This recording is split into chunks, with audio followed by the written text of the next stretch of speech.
Just testing the real-time signal amplification microscope tool definitely can extract your heart rate of your web camera. There's like 3 conditions that you need to get a high signal to noise ratio, a higher quality signal. You need to not move. You need to control the light in the room, the motion, reduce motion artifact, but also if you have something flickering on the screen, it can mess up the reading.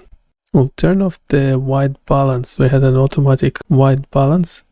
We'll actually turn on sonification, try.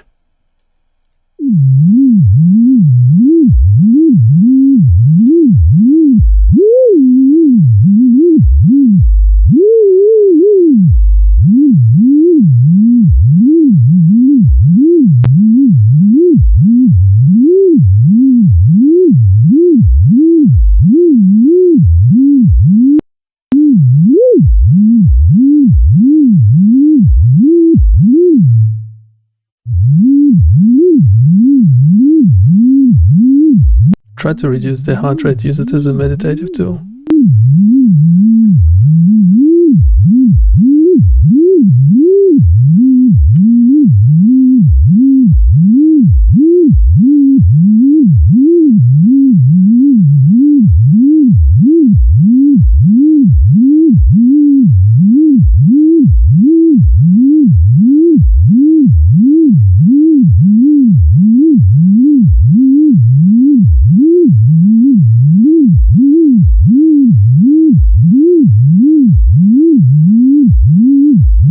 No, it doesn't work. Still 91. I'm getting a stronger signal. That's probably because the motion is reduced when you're closing your eyes and trying to relax, and not talking obviously helps.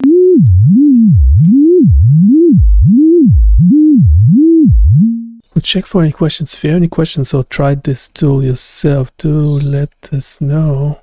And we will do an overview by Notebook LM about this. So it's essentially about BioniChaos.com and the YouTube channel given to Notebook LM.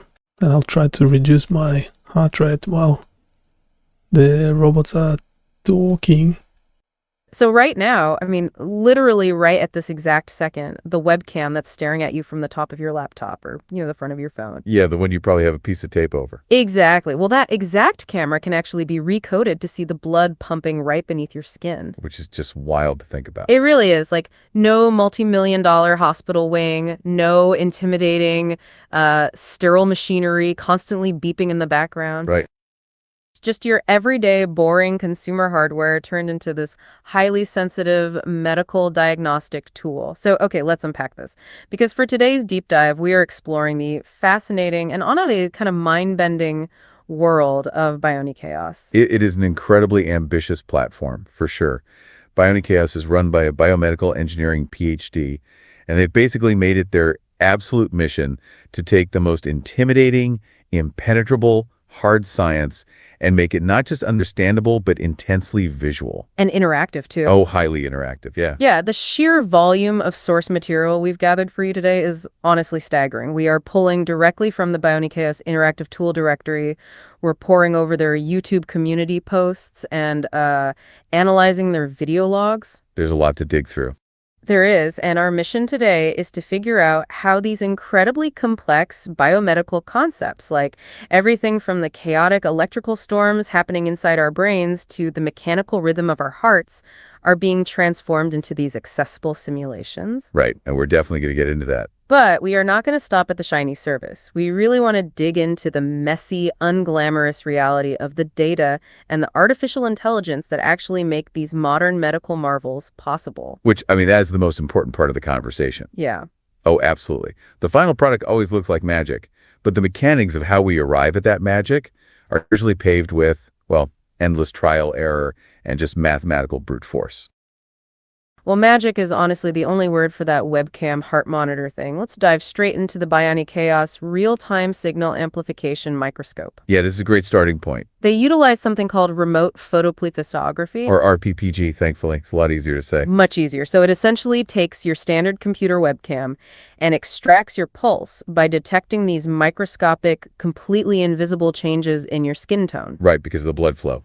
Exactly. The blood flowing just beneath the surface with every single heartbeat. They even have these YouTube video logs showing AI agents actually helping to write the code for this. Yeah, it's fascinating to watch. It is, but I have to push back a little here. Like, this sounds like pure science fiction. This sounds like sci-fi, but is extracting vital signs from a webcam actually reliable compared to traditional clinical tools?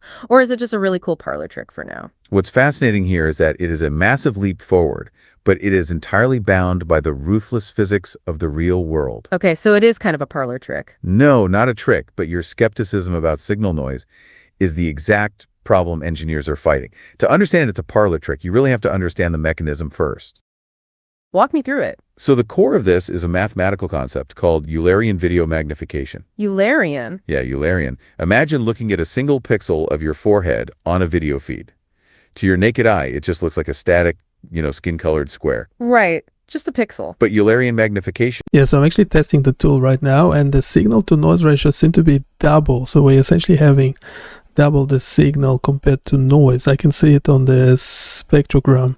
The level of the noise is at a certain level, but the peak for that out of which we're measuring the beats per minute is double or even sometimes triple in amplitude. I'm testing the tool right now, and the signal to noise seem to be about 2. Can you explain that? That is a phenomenal question. Okay, let's unpack this. You're jumping ahead to the core engineering challenge. And the number 2 you cited is a crucial piece of the puzzle. So when we talk about signal-to-noise ratio, or SNR, we're measuring how much of the signal we actually want, the blood pulse, in this case, is present compared to the noise. The noise being literally everything else. Exactly. Every flicker of the monitor, every head movement, every change in ambient light. Like when a cloud passes by the window? Precisely. If the SNR is 2, it means the strength of the pulse signal was only twice the strength of all the garbage noise combined. Which is pretty low, right? It is extremely low for a clinical-grade tool. You want that number to be like, what, 20 or higher? Ideally much higher for pure reliability. So the BioniChaos post about the rPPG tool that showed a good quality reading. That was a best-case scenario, probably under perfect controlled lighting. That's why they built tools like Signal Savvy, which we're about to mention. Yes, that tool is designed to show you that exact vulnerability. It demonstrates how quickly that SNR of 2 can fall to less than 1. When the noise overpowers the signal, you have an unreadable measurement. The engineering goal is to raise that SNR number, right? Magnification takes that video sequence and mathematically analyzes the color value of that specific pixel over time. And that's what improves the SNR. It isolates the tiny temporal variations, like the microflushes of red that happen when your heart pushes blood into your capillary. Which we can't normally see. Exactly. And it dramatically amplifies that specific frequency, helping to boost that SNR so we can suddenly see it on the green. So it's literally taking a rhythm that is biologically invisible and turning up the volume on the color red until it pulses. That's a perfect way to describe it. That is incredible. But wait, what happens when you move? That movement is pure noise. Yes, that motion is the exact hurdle they are fighting to keep the SNR above 1. The math is flawless in a vacuum, right? But extracting that tiny rhythmic color change from a video feed while you are talking, or shifting your posture, or sitting in a room where the sun is just going behind a cloud. Oh yeah, the lighting would change and drop the SNR? Exactly. The ambient lighting changes, the shadows on your face shift, and suddenly the algorithm is reading the shadow of your nose instead of your pulse. That sounds like a nightmare to program. It is, but BioniChaos is very transparent about this. They feature those interactive tools, like Signal Savvy and PPG Signal Quest. We saw those. Yeah, they allow you to tweak ambient lighting, skin tone, and motion, just to see how fast that signal-to-noise ratio degrades. It drops off so fast. It really does. It shows why non-contact vital sign monitoring is revolutionary for accessibility. Like, imagine monitoring a premature baby without attaching adhesive electrodes to their fragile skin. Oh wow, yeah, that would be huge. Right. But it also proves how incredibly hard it is to separate human biology from environmental chaos. And they extend this interactive philosophy across multiple disciplines too. Like there's an advanced EE signal simulator where you can actually customize your own brainwaves. That one is really fun to play with. It is. You can drag sliders to mix delta, theta, alpha, and beta waves and actually simulate the messy electrical artifacts that happen if you just blink your eyes. It really visualizes the noise, which impacts the EEG signal's SNR. And the smartphone neck simulation is wildly relatable. You can dynamically visualize the biomechanical load, the physical stress that increases on your cervical spine the further you tilt your head forward to look at your phone. Oh, yeah. Everyone listening to this on their phone right now is probably sitting up a little straighter. I know I am. Imagine a heavy bowling ball attached to your neck. The simulator shows the exact torque applying to your vertebrae based on your specific angle. It forces the user to confront the physical reality of their habits. And that transition from theoretical math and pristine hardware to the messy physical reality of the human body, that is the hardest gap to bridge in biomedical engineering. Here's where it gets really interesting, because when we talk about that gap between expectation and clinical reality, we have to talk about how the human brain actually processes these technological interventions. Oh, absolutely. There is a deeply moving post in the BioniChaos community specifically addressing cochlear implants. Yeah, that post is a really crucial piece of this deep dive. Because we have all seen the viral activation videos online, right? The doctor flips a switch, a person hears their mother's voice, and everyone bursts into tears of joy. It's a beautiful narrative. It is, but BioniChaos points out that those videos heavily edit reality. At the moment of switch on, it rarely sounds like a human voice. No, not at all. It frequently sounds like chaotic, terrifying robotic noise. As the post explicitly states, it's a journey, not a switch. The contrast between the viral narrative and the neurological reality is honestly staggering. To understand why it's so jarring, think about the biological mechanism we are replacing. Okay. A healthy inner ear has thousands of microscopic hair cells, right? And each one is tuned to a specific frequency, translating sound waves into a rich electrical symphony. Right, it's highly specialized. Extremely. But a cochlear implant bypasses that entire mechanical structure. It spreads a tiny wire with maybe 22 electrical contacts directly into the auditory nerve. Only 22. Yeah. You are essentially trying to play a grand piano symphony on a 22-note kazoo. Oh my God. Yeah, the brain is suddenly bombarded with this raw, low-resolution electrical voltage that it has absolutely no context for. That is such a vivid way to picture it. The grand piano versus the kazoo. It's like expecting to walk into a theater and see a clean, satisfying Hollywood movie ending. Right. But instead, you get this complex, avant-garde indie film that your brain actually has to learn how to understand over months or even years. That's a great analogy. And to help people grasp this, BioniChaos built a cochlear simulator where you can visualize the raw electrical signals being sent to the brain alongside a hearing aid simulator. Which really highlights the difference in how they function.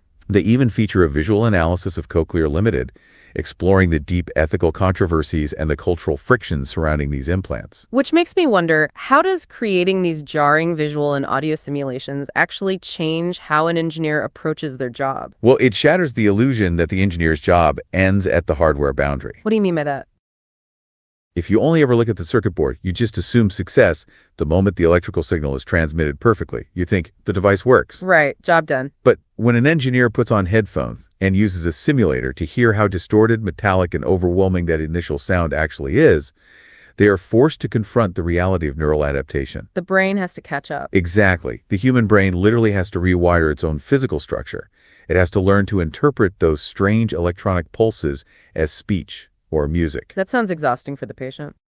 It is incredibly exhausting. By experiencing that simulated chaos, engineers are pushed away from device-centered design and toward patient-centered empathy. Ah. The central question changes from, does the device output the correct voltage, to how can we design our signal processing algorithms to make the patient's cognitive rewiring less exhausting? Because you are basically building a bridge between a silicon processor and biological wetware. Yes. And the toll on the patient crossing that bridge is immense. And this messy, complex reality of the human body leads us directly into the equally messy reality of the data required to study it. Oh, the data, yes. Because you cannot build these patient-centered simulations, and you certainly cannot train AI to interpret a webcam heart rate, even with that low SNR, without massive amounts of raw data. And the BioniChaos post about the classic data science dilemma, might be the most relatable piece of media I've consumed all year. It really exposes the industry's most fiercely guarded secret. I mean, the public thinks AI development is all glamorous breakthroughs and supercomputers. Right, like it's just a bunch of geniuses typing fast in a dark room. It But the post contrasts this overwhelming, almost magnetic temptation to just press the big red button that says, develop life-saving product now, against the grueling, soul-crushing reality of spending 6 months cleaning a single data set. A data set that looks like it's been through, as they put it, 5 wars and a spreadsheet crash. Yes, I love that quote. And they have another brilliant line in the source material. You can't machine learn your way out of a data dumpster fire. It is so true. They make it abundantly clear that the foundation of every great tech product isn't some genius magical code. It is clean, reliable, boring data. And the problem is, human nature actively resists doing that boring work. We are wired to look for patterns and just jump to conclusions as quickly as possible. Which is dangerous. Very. And to prove why jumping to conclusions with raw data is so dangerous, BioniChaos highlights a concept using an interactive visualization called the Datasaurus Dozen. Okay, I have to admit, I spent way too much time playing with that tool. It's hard not to. For anyone listening who hasn't seen it, the Datasaurus Dozen is a visual proof of why you can never, ever just trust the summary statistics of a dataset. It shows you multiple, completely different data sets that all share the exact same statistical averages. Right, it takes a classic statistical concept known as Anscombe's quartet and pushes it to an absurd, undeniable extreme. It really does. If you run the math on these data sets, they look identical. The mean is the same, the standard deviation is the same, the correlation is the same. They look completely safe. Exactly. If you hand those numbers to a hospital administrator or, say, an AI model, they will treat all the data sets exactly the same way. But the moment you actually graph the data points on a scatter plot, the distributions are wildly different. Like completely unrecognizable from each other. Right. One looks like a normal scattering of points, another forms a giant star, and one literally forms the shape of a Tyrannosaurus Rex. Which is simultaneously hilarious and terrifying. I just can't stop laughing at the image they painted of the sad, sweaty data scientists. Oh yeah, they are the real heroes. Desperately trying to fix missing values and delete duplicate patient records from 2013 just so the AI doesn't learn the shape of a dinosaur by mistake. That is exactly what happens behind the scenes. But let me throw a wrench in this. So everyone wants to build the sexy AI, right? But nobody wants to spend a year doing the tedious foundational data cleaning. If we connect this to the bigger picture, the incentive is avoiding catastrophic failure. Right, the stakes are a bit higher. It's like building a skyscraper on a swamp. When we talk about AI hallucinations, where an LLM confidently invents a false medical diagnosis, that is almost always the downstream symptom of a data dumpster fire. The algorithm is finding phantom patterns in the swamp. BioniChaos addresses this directly with an interactive tool called AI that understands why causality and LLMs. Because an LLM is fundamentally just an incredibly advanced autocomplete engine. It doesn't actually know what a heart attack is. Precisely. It has no concept of reality, only probability. Without pristine, carefully structured data that maps out actual causality, an AI cannot grasp logical reasoning. Make that real for me. Give me an example. Okay, imagine you feed a messy hospital data set into an AI. It might accurately notice that hospitals with the highest number of doctors also have the highest patient mortality rates. Oh, I see where this is going. Right. A purely statistical AI might conclude that doctors cause death. Which is obviously wrong. But without causal understanding, you won't realize the hidden variable. The most critically ill patients are transferred to major research hospitals. Ah, so it gets the math right, but the logic completely backward? Exactly. To incentivize the boring work of data cleaning, the industry has to realize that without it, your billion-dollar AI is going to confidently recommend shutting down hospitals to save lives. That is terrifying. So the true unsung hero of the artificial intelligence revolution is that sad, sweaty data scientist wrangling the spreadsheets. Without a doubt. And having explored just how foundational that clean data is, we have to look at the absolute frontier of what this data is being used for right now. The transition from monitoring the surface of the skin to decoding the internal monologue of the brain is, well, it's the defining technological frontier of our era. They feature AI-powered EEG speech decoding, which is exactly what it sounds like, using machine learning to translate human brain activity into intelligible text. Which relies entirely on that clean data we just talked about. Right. They also have rhythm scan for machine learning seizure detection, but the one that absolutely blew my mind is the Stentrode. Ah, the Stentrode. It is a brain-computer interface, or BCI, being developed specifically for ALS patients who are locked in. And the way they get this device into the brain is just wild. The mechanism of the Stentrode is an absolute masterpiece of anatomical engineering. Historically, getting a high-quality signal from the motor cortex required open brain surgery. Right, drilling into the skull. Yeah, you had to remove a piece of the skull and physically lay a grid of electrodes directly on the brain tissue. Intrusive. But the stentrode bypasses the skull entirely by using the body's natural highway system, the blood vessels. It sounds like a sci-fi heist movie happening inside the human body. It really does. So a surgeon makes a small incision in the neck and inserts a catheter into the jugular vein. Okay. They thread this tiny, flexible scaffold of stentrode up through the blood vessels until it reaches the superior sagittal sinus. The what?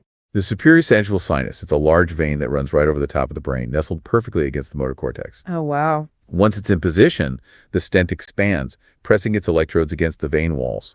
It essentially eavesdrops on the electrical firing of the motor cortex from the inside of the blood vessel. Without ever exposing the brain to open air. Exactly. So an ALS patient can just think about moving their hand.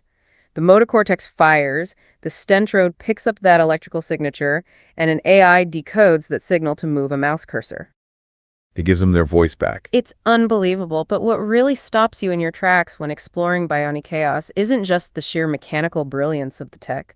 It's the philosophical and ethical focus. Yeah, they don't shy away from the big questions. They don't. They ran a poll asking their community if AI will ultimately replace humans, and the creators shared a philosophical take that has been living in my head rent-free. They wrote, "We didn't create intelligence, just as we didn't create math. Both were simply discovered." That is a staggering perspective shift.